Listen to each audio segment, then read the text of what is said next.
Good afternoon, ladies, and welcome to the 2023 NCAA Division III Field Hockey National Semifinals press conference. We're joined by participants from 14th ranked Kean University, who advanced to the Final Four for the first time in program history and conclude the season with an overall record of 14 wins and 6 losses. Cougars are led by head coach Leslie LaFronz, and we're also joined by senior goalkeeper Jenna Fleming and Laura Stump, also a senior. Coach, would you mind just opening up with your initial thoughts about today's game? Well, we knew they were a formidable opponent. We came in with a game plan, and the girls played hard. I just think they had a little bit more depth than we did, and you know what? They were the better team today, so I'm proud of my girls. I thought we fought hard. You know, it was an amazing opportunity to get here. I thought CNU did everything right, and what an experience that they'll always take with them.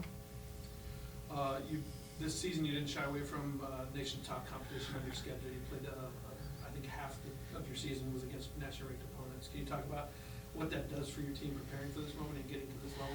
Yeah, I think you want to play the best to be the best, and I think we didn't get an NCAA bid last year, and they said it was our strength of schedule. So we started early. I knew I had 4 grad students back, and I had 1 senior. So we opened with Ithaca, which is a regionally ranked team. We played William Smith. We played F&M, and so we got a lot of those really strong opponents over early in the season, and then coming into our conference, we're in the NJAC, and we've got Rowan and TC&J, and so we knew that was already going to be full strength of schedule, so it really helped us. Seeing back-to-back hard teams made us better.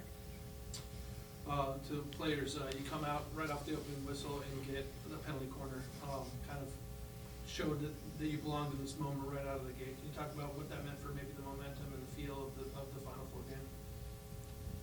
Especially for the momentum, going out early and getting a corner could be detrimental. So if you go out early, you get a corner, you score, it can change the whole tide of the game. So I guess our main focus was trying to keep that momentum throughout the game as we played. Jenna, you obviously you faced a number of shots today and did another tremendous job in goal. We've seen you at CNU now for 3 straight games, put together an unbelievable run. Obviously not the result you wanted, but can you talk about your comfort level facing the type of offenses you've had and the success you've had in the last couple of games? Yeah, of course. I think we faced a number of phenomenal offenses. They definitely never shied away. They never made it easy. You take it game by game, and I think every game has something else to bring. And you never know which way the calls are going to go, and if not, how your team's feeling that day. But you definitely just got to keep up, keep the pace going. It's definitely bittersweet, but I think there's a lot to be proud of, like we talked about. I definitely couldn't do it alone, so everybody's standing to my left, right, in front, and back of me, in the case when there's a stroke. It's definitely a comfort thing. You feel secure, you trust your teammates, and they know you have your back and you have theirs, so I think it becomes something super special that you know you have a group of girls that would go out there and put their bodies on the line in some cases. And it makes it so special that we get to end it that way, but definitely felt comfortable here at CNU. Got to see the field, got to feel it, so became a comfort thing overall, but definitely just got to go out and play it like it's going to be your last and give it everything you got. Coach, you talk about the defensive effort and maybe the way that first goal was scored coming off the end line, the real tough angle, and what that maybe meant for the momentum moving forward. Yeah, we talked about that we knew they were a strong team and that they've been, winning a lot of games. They've only had 1 loss all season, and, we felt if we could hold them till at least halftime that they would start to push, and then when you start to push, you start to make mistakes. So, unfortunately, we thought it hit a foot. We stopped playing instead of playing to the whistle, something that we've talked about, but in big moments, people forget, and that cost us a goal. We tried to get the instant replay, but we, I guess, don't know the protocol, and we weren't able to get the instant replay. And so it definitely took the wind out of us. Obviously not the result you may have wanted, but can you all three of you talk about the experience of being the first team to make it to this level, to the national semifinals, and what a tremendous accomplishment that is for you? I think it's a huge experience to go through, and I wish that everyone gets that chance at some point in time in their careers, and if they don't, definitely don't take it for granted or don't think you can't get here. If you just believe in yourself and believe in the team that you have, it's completely takeable. And Coach always kind of talks about it, like if you get in here, you absolutely have every opportunity to make the most of your experience, and it doesn't matter what time your games end or who you're playing or where you're playing them at, just you got to make the most of every experience. So it's definitely something cool to bring back to the university that we were able to do this and represent and stuff like that. But wouldn't want to put any name on the front of my chest in Kean, so definitely a special moment for me.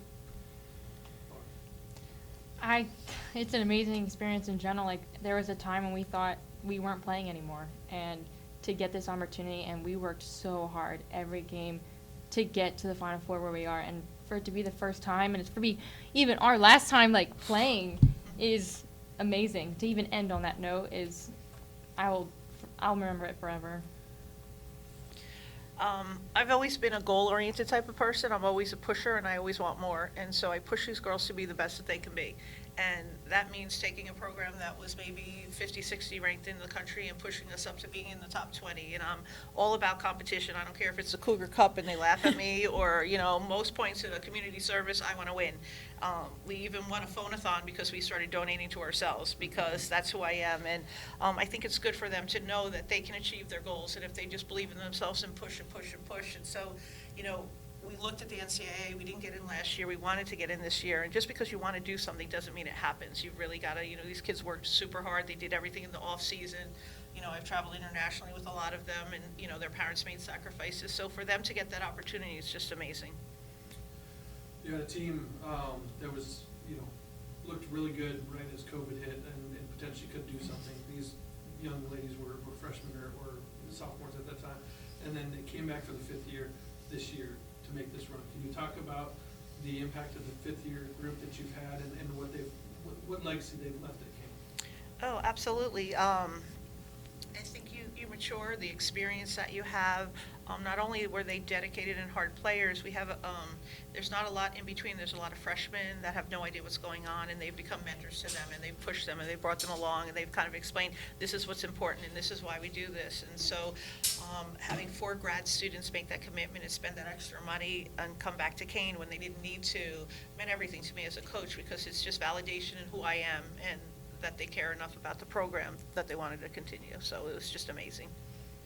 Well, we want to congratulate you again on a tremendous record-breaking season. Thank you for joining us today. Thank you. Thank you.